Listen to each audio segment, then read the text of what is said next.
আমার এই simple lifestyle ভিডিওগুলা যে তোমরা এত পছন্দ করবা আমি কিন্তু কল্পনাও করতে পারি নাই। তো যাই হোক, খুবই ভালো লাগে তোমাদের এত সুন্দর সুন্দর কমেন্টগুলা দেখে, যে আমার এত সাদামাটা জীবন যাপন করা এইগুলাই আপুদের কাছে এত ভালো লাগে। আমি কিন্তু আহামরি কোনো কিছুই তোমাদের সাথে শেয়ার করি না, একদম সিম্পল সাদামাটা, মানে কিছুই নেই বলতে গেলে। তো যা মানে সারাদিন করি সেটাই কিন্তু তোমাদের সাথে শেয়ার করি, একদম সাদামাটা। তো সেইগুলাই যে তোমরা এত ভালোবাসা দাও, তোমাদের কাছে এত ভালো লাগে, এইটা মানে দেখে বা শুনে আমার কিন্তু তার থেকে দ্বিগুণ ভালো লাগে আপুরা। যাই হোক, তোমাদেরকে অসংখ্য ধন্যবাদ আমার ভিডিওগুলো তোমাদের কাছে এত ভালো লাগে জেনে। তো তোমরা এইভাবে আমার পাশে থেকেও সাপোর্ট করো সবসময়, এতটুকুই আমি তোমাদের কাছে চাই। তোমরা আমাকে ছোট বোন হিসাবে এতটুকু তোমরা আমাকে প্লিজ দিও। আর আমার ভিডিওগুলো যদি ভালো লাগে ছোট বোন হিসাবে লাইক করে দিও একটা করে। তো হ্যালো এভরিওয়ান, আসসালামু আলাইকুম আমার প্রিয় আপুরা, তোমরা কেমন আছো? আশা করি সবাই ভালো আছো। আলহামদুলিল্লাহ, তোমাদের দোয়া এবং আল্লাহর অশেষ রহমতে আমিও ভালো আছি।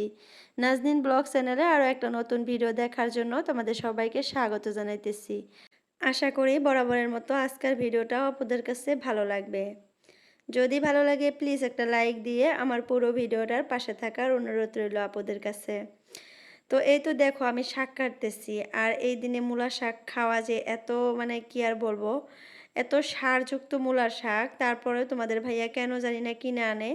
এর আগেও একদিন আনছিল, মানে যেদিন আনে ওই দিনই রান্না করে খেতে হয়, ভাজি করে খেতে হয়। যদি ফ্রিজে রেখে দেই একদম পচে একদম গলে যায়, মনে হয় যে কি যে এটা, মানে ভাবার বাইরে। তো যাই হোক, আজকেও সেম হয়েছে, মানে রাতে আনছে অনেক রাতে, তার জন্য আর মানে ভাজি করি নাই, যে সকালে করব ফ্রিজে রেখে দিছি। তো বের করে দেখি ভিতরের শাকগুলো সব পচে একদম গলে গেছে, গোবরের মতো হয়ে গেছে। আর মানে বাইরে দিয়ে যে চার পাঁচটা মানে পাতা ছিল, শাক ছিল, ওইগুলো একটু ভালো। তো দেখে শুনে আমি কয়েকটা কেটে নিলাম ভাজি করার জন্য। আর আরেকদিন আনছিল তোমাদের ভাইয়া, ওই দিন ভাজি করছিলাম, খেতে অনেক মজা লাগছিল, তার জন্য আবার আজকাও আনছে। তো আমি আজকে ভাবছি যে তোমাদের ভাইয়াকে বলবো যে ঠান্ডার দিন না পড়ার পর্যন্ত তুমি মূলা শাক কিনে আইনো না, কারণ এই মূলা শাকগুলা মানে অধিক মাত্রা সার দিয়ে তারা মানে বানাইছে, এত সার একদিনও থাকে না, যে জিনিসটা পচে যায়, তো ওই জিনিসটা আমাদের শরীরে বা পেটে গেলে কত হানিকারক। তো এটা আর আনতে দিব না, আমি ভাবছি মানে সিজনের জিনিস, সিজনের সবজি সিজনেই খাওয়া ভালো। ও অন্য সিজনে খাইলে মানে শাকটা, মূলার শাকটা কিন্তু ঠান্ডার সিজনের মানে সবজি, গরমের সিজনে খাওয়াটা কিন্তু ভালো হয় না। আর গরমের সিজনে যে বানায় এটা কিন্তু অনেক সার দিয়ে বানায়, মানে উৎপাদন করে। তো যাই হোক, প্রথমে ছেলেকে পড়তে দিছিলাম, ওকে ভাত খাইয়ে কিন্তু দিলাম, তারপরে ও বাইরে গেল স্কুলে যাবে বলে, বাইরে গিয়ে দেখে ওর ভাই এখনো আসে নাই, তার জন্য আবার বাড়িতে মানে ঘরে চলে আসলো, কয় আমি একটু বসে বসে পড়ি। তো ওই রুমে কিন্তু পড়তেছে, আর এই রুমে আমি মানে কাজ করতেছি, রান্না বান্না করতেছি। তো এর মধ্যে একজন আপু বাড়ির পাশ থেকে আর কি আসছে, মানে কিছু নেওয়ার জন্য আসছিল, মানে জানি না কি ভুলে গেলাম। তো আসছে, আমার সাথে একটু গল্প টল্প করলো, তারপরে চলে গেল। আর এই পাশে দেখো আমি ডাল রান্না করলাম, তারপরে শাক ভাজি করলাম, আর কিন্তু কিছু করি নাই, ডাল আর শাক ভাজি করছি। আর সকালে খাওয়ার জন্য কিন্তু আজকে আমি ছোলা বুট রান্না করছি, যেটা তোমাদের সাথে আমি শেয়ার করতে পারলাম না, কারণ অফ ক্যামেরায় ওইটা করে নিছি আমি। তো ছোলা বুট দিয়ে আজকে মুড়ি দিয়ে খাবো, অনেক দিন পরে এই মানে জিনিসটা রান্না করছি। আর সকালের খাবার নিয়ে এত কনফিউশন হয়ে থাকি আপুরা, এটা আর কি বলবো, মানে এটা এত বড় একটা টেনশন আমার, যে সকালে কি বানাবো কি খাবো এইটা নিয়ে মানে অনেক টেনশনে থাকি আমি। কারণ একই নাস্তা প্রত্যেক দিন তোমাদের ভাইয়া খেতে ভালোবাসে না, আর আমিও মানে ভালোবাসি না, মনে হয় এক এক দিন এক এক রকম খাবার খাই, কিন্তু খুঁজে পাই না কি খাবো। আর তোমাদের ভাইয়া কিন্তু একটু হেভি খাবারই খায় সকালে। তো হেভি খাবারের মধ্যে রুটি, ধরো রুটি এগুলাই কিন্তু হেভি খাবার হয়, রুটি বা বুট দিয়ে মুড়ি দিয়ে, তারপরে বিরিয়ানি, এগুলো কিন্তু একটু হেভি খাবার হয়। আর ধরো যে যেগুলো যে ফ্রুট ট্রুট বা ওরকম ড্রাই ফ্রুটস, তারপরে গাখির হরলিক্স বা এগুলা কিন্তু মানে ডায়েটের বা শরীরের জন্য ভালো, প্রোটিন, অনেক প্রোটিন, কিন্তু এগুলা খায়া কিন্তু পেট ভরে না। শরীর স্বাস্থ্য ভালো থাকে কিন্তু পেট কিন্তু ভরে না। তো তোমাদের ভাইয়া যেহেতু এখন খাবে, সকালে খাবে, আর মানে ওই দুইটার সময় খায়। তো সকাল ৯টায় খায়া ২টা পর্যন্ত থাকা, একটু হেভি খাবার না খেলে কিন্তু থাকা যায় না। আর আমিও থাকতে পারি না, বিশেষ করে আমারই আরও অনেক বেশি কষ্ট হয়। তো সকালে যদি 2টা রুটি খাই তাহলে ওই 2টা পর্যন্ত থাকতে পারি, কোনো প্রবলেম হয় না। আর যদি রুটি না খেয়ে হালকা পাতলা কোনো কিছু খাই আপুরা, বিশ্বাস করো 11টার ওইদিকে আমি আর থাকতেই পারি না। মাথা ঘুরাবে, মানে কোনো কাজ করতে পারবো না, শরীর থরথর করে কাঁপবে, হাতে কোনো কাজ উঠবে না। আর অনেক নার্ভাস, অনেক দুর্বল ফিল হয়। তো তার জন্য কিন্তু একটু হেভি খাবারই খাই। আর ওই জন্যই কিন্তু মানে সকালে উঠে না অনেক কনফিউশন হয়ে থাকি যে কি বানাবো, কি খাবো, মানে বুঝতেই পারি না। আর একই খাবার তো খেতে ইচ্ছা করে না সকালে উঠে। তো আজকে তার জন্য আর রুটি বানাইলাম না, রাতে বুটটা ভেজে রাখছিলাম পানি দিয়ে, তো সকালে উঠে কিন্তু ওইটা বানিয়ে নিছি। আর শাকটা ভেজে নিলাম। আর দুপুরে আজকে খাওয়ার সময় মিষ্টি লাউ, মানে মিষ্টি কুমড়া যে হয় ওইটা ভর্তা করব। আর ডাল ভিজিয়ে রাখছি, বুটের ডাল, ওইটা গ্রাইন্ডার করে বড়া বানাবো। তো তোমরা কিন্তু দেখতে পারবা ভিডিওতে। আরও অনেক কাজ করব। আর একটা টিপস আজকে তোমাদের সাথে শেয়ার করব, মানে এই টিপসটা ফলো করলে কিন্তু খুবই সুন্দর হয়, কাজটা খুবই ভালো হয়, মানে খুব সুন্দর হয়, হেল্পফুল একটা টিপস। তো তোমরা ভিডিওটা দেখতে থাকো, লাস্টে হয়তো দেখতে পারবা। আর আমি কিন্তু সংসারে আজকে অনেক কাজকর্ম করব, যেগুলো প্রত্যেক দিন করি, রেগুলার রুটিন ওইভাবেই করব আজকেও। রান্নাবান্নার শেষে যেটা কাজ থাকে কিচেনটা খুব সুন্দর করে পরিষ্কার করা, তো সেটাই কিন্তু আমি খুব সুন্দর করে যত্নে ভালোবাসা দিয়ে করতেছি। কিন্তু এত পরিমাণে গরম লাগতেছে যেটা তোমাদেরকে আর কি মানে বলে বুঝাইতে পারবো না। কারণ কিচেনে এত গরম, মানে চিমনি থাকা সত্ত্বেও এত গরম লাগে কি আর বলবো। আর এখন যেহেতু গরমের সিজন, আর অতিমাত্রা গরম পড়ে গেছে আপুরা, এখন মানে কোনো কাজ করতে ইচ্ছা করে না, এত গরম লাগে। মানে এত তাড়াতাড়ি কাজ করি যে কাজ শেষ হইলে আমি বেঁচে যাই। তো এই তো কালকে গোসল করতে আর কি করার সময় আমি কাপড়গুলা ধুয়ে দিছিলাম, যেহেতু আমি একটার সময় গোসল করি। তো তখন কাপড়গুলা ধুয়ে শুকিয়ে দিলে না একদম ফুলফিল মানে শুকায় না, অল্প অল্প মানে ভিজা থাকে। তো ওই কাপড়গুলো আমি ওই ঘরটাতে কিন্তু রেখে দেই, ঘরে মানে আর কি দড়ি টানানো আছে ওইখানে রেখে দেই। আবার সকালে উঠে এখন শুকিয়ে দেই। আর এখন যেহেতু মেশিনে কাপড় দিই না, মেশিনে কাপড় দিলে কিন্তু সকালে কাপড় দেওয়া মানে মেশিন থেকে বের করে দেওয়া হয়। আর এখন যেহেতু হাতে কাপড় ধুই ওই একটার সময়, তো যার জন্য কিন্তু যে সকালে উঠে কয়েকটা কাপড় আর কি ভিজা থাকে, সবগুলোই থাকে না। ওড়না গামছা যেগুলো পাতলা কাপড় থাকে ওগুলো কিন্তু শুকিয়ে যায়, আধা ঘন্টার মধ্যে শুকিয়ে যায়। আর যেগুলো একটু ভারী কাপড় থাকে ওইগুলো ওই যে আবার তারপরের দিন একটু দিতে হয়। আধা ঘন্টা সময় রোদে থাকলেই কিন্তু খুব সুন্দর মানে শুকিয়ে যায়, তখন আবার ঘরে নিয়ে ভাঁজ করে রাখতে পারি। আর হাতে কাপড় দিলে কি হয় যেন একটা ফ্রেশ ফ্রেশ ভাব আসে, যে না কাপড়গুলো আমি ধুইছি, মানে ওই যে হাতে ধুই যে নিজের হাতে একটা বিশ্বাস পাই যে না কাপড়গুলো ধোয়া হয়েছে। আর মেশিনে ধোয় না, ওটা তো আর আমি ধুই না, মেশিনে ধোয় মনে হয় কি কাপড়গুলো ধোয়া হয় নাই মনে হয়, এরকম একটা। তো আমি এই টাইপের একটা মানুষ, কি আর বলবো, মানে মাঝে মধ্যে হাসিও পায় আমার যে কোন টাইপের মানুষ হয়ে গেছি। নিজের কাজ নিজে করব, কষ্ট করব, তারপরে মানে অন্যজনকে দিয়ে বা মেশিনের দ্বারা করানো মানে বিশ্বাস পাই না, এরকম হয়ে গেছে।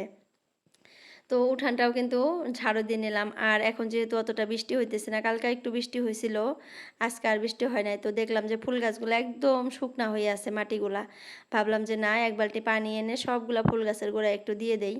আর মাঝে মধ্যে দেওয়া হয়। আর ঠান্ডার সিজন আসলে তো একদম পাইপ দিয়ে পানি দিতে লাগবে প্রত্যেক দিন সকালে, তা না হলে কিন্তু গাছগুলো একদম মরে যাবে। সব গাছে কিন্তু ঠান্ডার সিজনে পানি দিতে হয়, গরমের সিজনে তাও বৃষ্টি টিষ্টি হয়, তার জন্য অতটা না দিলেও হয়। কিন্তু মাঝে মধ্যে তাও দিই আমি, কারণ মাটিগুলো একদম শুকনা খড়খড়া হয়ে থাকে যখন একদম খুবই রোদ উঠে। আর এখন তো তোমরা জানোই অধিক মাত্রা রোদ, একদম মানে রোদের জন্য আর কি বাইরে তাকানো যায় না, চোখটা দিয়ে যে তাকাবো চোখটা জ্বালা পোড়া উঠে যায়, এত রোদ। তো এই রোদে যে কিভাবে সহ্য করতেছে মানুষ, আমরা তো ঘরের ভিতরে থাকি, ঘরের কাজ করি, ফ্যান দিয়ে একটু বসে থাকি। যারা বাইরে কাজ করে বা ওই যে ধান আবাদ করে, ধান চাষ করে, তারা কত কষ্ট করে, তাই না? আরও কত মানুষ আছে কত কষ্ট করে মানে জীবনযাপন করতেছে। তো ওই হিসাবে কিন্তু আমরা অনেক ভালো আছি আলহামদুলিল্লাহ। তো যাই হোক, ঘরটা মুছে নিতেছি সব কাজ করার পর, আজকে ঘর মোছা তোমাদের সাথে শেয়ার করতেছি। ঘর মোছা কিন্তু অতটা শেয়ার করি না। তো একটা আপু কালকা বলছে যে আপু আমার রান্না বান্নার থেকে না তোমার ঘরের মানে ঘর গুছানো ভিডিওগুলা ভালো লাগে। আবার একটা আপু কমেন্ট করে যে রান্না বান্না ভালো লাগে। আসলে আমি কনফিউশন কোনটা দেব। তো তার জন্য ভাবছি যে সবই দেবো, রান্না বান্নাও দেবো আবার ঘর গুছানোও দেবো। এখন কিন্তু অতটা ঘর গুছানো ভিডিও তোমাদের সাথে শেয়ার করাই হয় না, রান্না বান্নাটাই বেশি শেয়ার করা হয়। কিন্তু ভাবছি কালকার থেকে খুব সুন্দর করে ঘর গুছানো ভিডিও তোমাদের সাথে শেয়ার করব, মানে ঘর গুছানোটাও দেখাবো তোমাদেরকে ভালো করে। একটু লং হলেও কোনো প্রবলেম নাই, দেখাবো। তো আজকের ভিডিওটা কিন্তু 13 মিনিট বা 14 মিনিট এরকম হয়েছে। তো একটা আপু কিন্তু আমাকে বলছে যে আপু তুমি না একটু লং ভিডিও দিও, তো আপুর আইডির নামটা আমি নিয়ে নেই। আপুর নাম হলো জেসমিনা খান, মানে আইডির নাম হলো জেসমিনা খান। তো আপু বলছে, আপু 13 মিনিটের ভিডিও খুবই ছোট হয়, তুমি একটু লং ভিডিও দিও, আমার অনেক ভালো লাগে তোমার ভিডিওগুলো, আমি প্রত্যেক দিন দেখি কিন্তু কমেন্ট করা হয় না, আজকে কমেন্ট করলাম। তো তোমাকে অসংখ্য ধন্যবাদ আপু, তুমি এত সুন্দর কমেন্ট করছো। আসলে তোমাদের এই কমেন্টের জন্যই কিন্তু আমি লং লং ভিডিও দেওয়ার ট্রাই করি, কিন্তু আমার কিন্তু অনেক কষ্ট হয় লং ভিডিও দিতে, তারপরেও চেষ্টা করি যে না লং ভিডিও দিব, কারণ আমার আপুরা অনেক পছন্দ করে। তো যাই হোক, 13 মিনিটের ভিডিও দিতে চাইছিলাম কালকে কমেন্টে, মানে একটা ভিডিওতে বলছিলাম কালকের ভিডিওতে যে এত লং ভিডিও দিব না, হয়তো অনেক আপুরা ধৈর্য হারিয়ে যায় মানে দেখতে দেখতে। কিন্তু আবার দেখো আজকে এই আপুটা এত সুন্দর করে বলছে যে আপু 13 মিনিটের ভিডিও খুবই ছোট হয়, তুমি লং ভিডিও দিও, তোমার লং ভিডিওগুলো ভালো লাগে, অনেক ভালো লাগে তোমার ভিডিও। তো এইভাবে যদি কেউ বলে তাহলে কি করি বলো, না দিয়ে কি উপায় আছে? তো যাই হোক আপু, তোমাকে কিন্তু অসংখ্য ধন্যবাদ, এইভাবে আমার পাশে থেকো, আমার ভিডিওগুলো দেখো, কমেন্ট না করলেও প্লিজ একটা করে লাইক করে দিও ছোট বোন হিসাবে। টুনাটুনির সংসার আইডি থেকে আপু খুব সুন্দর একটা কমেন্ট করছে, মানে ফার্স্ট টাইম কমেন্টটা দেখলাম টুনাটুনির সংসার থেকে। তো আপু হয়তো আমার ভিডিও প্রথম দেখছে, জানি না আগে দেখছে না নাই, তো কমেন্টটা কিন্তু আমি প্রথম পাইলাম। তো আপু তোমাকে অসংখ্য ধন্যবাদ আমার ভিডিও দেখার জন্য আর খুব সুন্দর একটা মন্তব্য রাখার জন্য। এইভাবে তোমরা আমার পাশে থেকো, আমিও কিন্তু তোমাদের পাশে থাকবো, তোমাদের ভিডিও দেখবো। কেউরে ছাড়া কিন্তু কেউ মানে আগে যেতে পারবো না, তো সবাই সবার ভিডিও দেখতে হবে, লাইক কমেন্ট করতে হবে, তাহলেই কিন্তু মানে আরও সামনে এগিয়ে যাইতে পারবো। তো যাই হোক, আরেকটা আইডি হলো শাহিন সুলতানা রিটা, আইডি থেকে আপু বলছে যে আপু আজরাইল কখন আসবে জানি না, মানে তুমি জানো কি না, মানে কিভাবে জানি কমেন্টটা করছে, আমি এখন কমেন্টটা পড়তে পারতেছি না যেহেতু আর একটা মোবাইল নাই। তো মানে আমি কালকে একটা ভিডিওতে বলছিলাম যে এত কাজ করি, আজরাইল আসলেও মনে হয় বলবো যে আজরাইল তুমি একটু থাকো, আমি এই কাজটা করে নেই, তারপরে আমাকে জানটা কবজ করো আমার।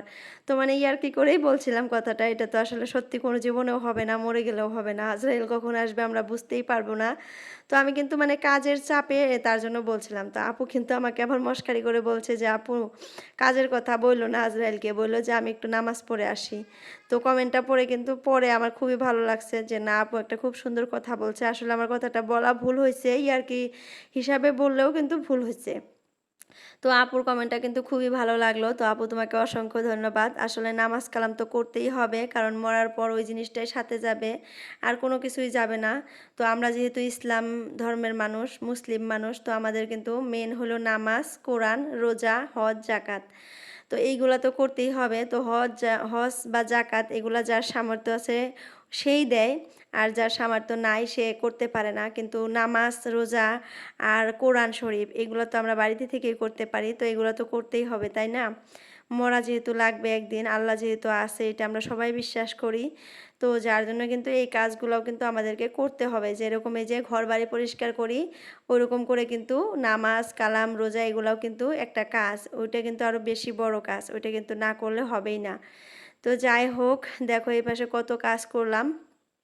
মানে আমি এই ঝাড়ুটা যে বলছিলাম, আমি একটা টিপস মানে তোমাদেরকে বলবো। তো এই যে তোমরা যদি নতুন ঝাড়ু আনো, মানে আমি আগে নতুন ঝাড়ু আনলে কী করতাম বলো তো, জোরে জোরে মানে বাইরাইতাম, ধুইতাম, ঝাড়ু একদম নষ্ট হয়ে যেত। আর এখন এরকম কাপড় ধোয়া একটা ব্রাশ দিয়ে এত সুন্দর করে ক্লিন করে নিলাম আজকে, এত ভালো হইলো, ঝাড়ুটা একদম চকচকা নতুন আছে, একটা মানে ইও ভাঙে নাই, মানে ডাটাও ভাঙে নাই। তো খুব সুন্দর করে ঝেড়ে নিলাম। আর আমি কিন্তু ডাল গ্রিন্ডার করে নিলাম বড়া করার জন্য, তোমাদের সাথে শেয়ার করতে পারলাম না কারণ ভিডিওটুকু নাই আমার কাছে, মানে ডিলিট হয়ে গেছে। তো এখন কিন্তু রাত হয়ে গেছে, মা মেয়ে সবাই বসে আছি। তো ভিডিওর এই পর্যায়ে এসে আপনাদের কাছে একটা রিকোয়েস্ট করি, যদি কেউ নতুন আসো প্লিজ আমার চ্যানেলটা সাবস্ক্রাইব করে দিও আর পাশে থাকা বেল বাটনটা ক্লিক করে দিও। এতে করে যখনই আমি একটা নতুন ভিডিও আপলোড করব তোমাদের মোবাইলে নোটিফিকেশন পৌঁছে যাবে আর সময় করে তোমরা আমার ভিডিওটা দেখতে পারবা। তো আজকের জন্য এতটুকুই রাখি, আর লং করব না। সবার সুস্বাস্থ্য কামনা করে আজকের জন্য বিদায় নিলাম। বাই বাই, আল্লাহ হাফিজ।